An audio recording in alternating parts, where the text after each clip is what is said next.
This is about continuing to raise awareness of the need to have just and logical and effective drug laws. We got drug laws in our state right now that are ineffective, counterproductive, racially discriminatory. It's a huge driving force behind the fact that Wisconsin has a state budget that spends more on prisons than it does on the entire university system. And we're literally spending more locking people up in Wisconsin than we are spending to unlock human potential, and that's backwards.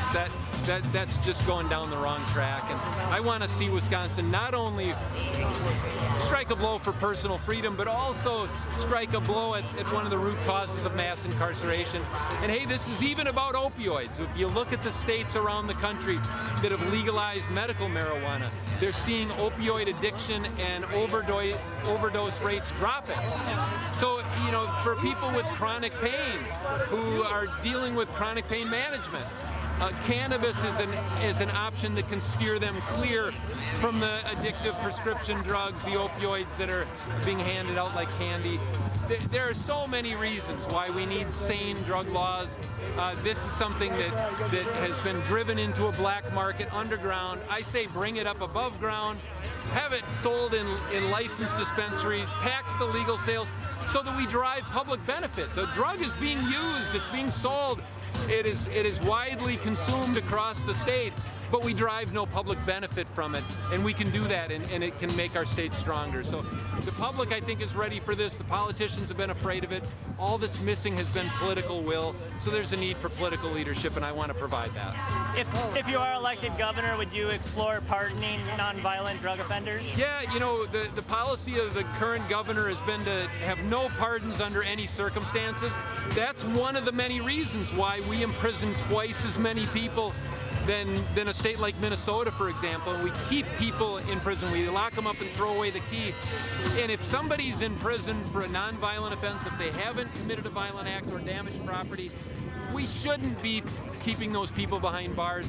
We should both consider and grant pardons in cases where people are in prison for nonviolent offenses.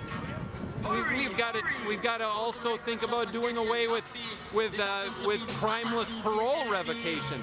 If somebody has done their time and they're out in the community and they miss a meeting, they shouldn't be sent back to prison for missing a meeting with a parole officer. Without committing a new crime, they don't belong back behind bars. So there are all these different policies that is making our prison populations bulge in Wisconsin that we got to do an about face. We got to move in a really different direction so that we are able as a state to invest in empowering people and helping to unlock human potential rather than simply locking so many people up. All right, last question. What was your history in political activism before now running for office? Well, for decades, I worked. I started the group Wisconsin Democracy Campaign and led that group as its director for 15 years. And our focus was really to try to expose and break the grip of big money influence in politics and get regular people in the driver's seat of our government so our government would work for all of us and not just a wealthy and privileged few at the very top. That's been my life's work. That work brought me into contact with so many other advocacy groups on so many different issues, whether they were working for clean water or criminal justice, better drug laws. They were trying to have their voices heard at the Capitol, and what they found is that elected officials were taking their cues just from a few wealthy donors, billionaires and huge corporations. They weren't listening to regular people.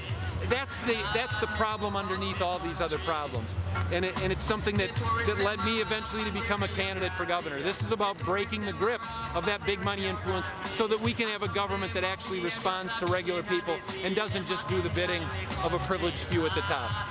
Thank you for watching, and if you'd like to support videos like this, please check out the donation link inside the description.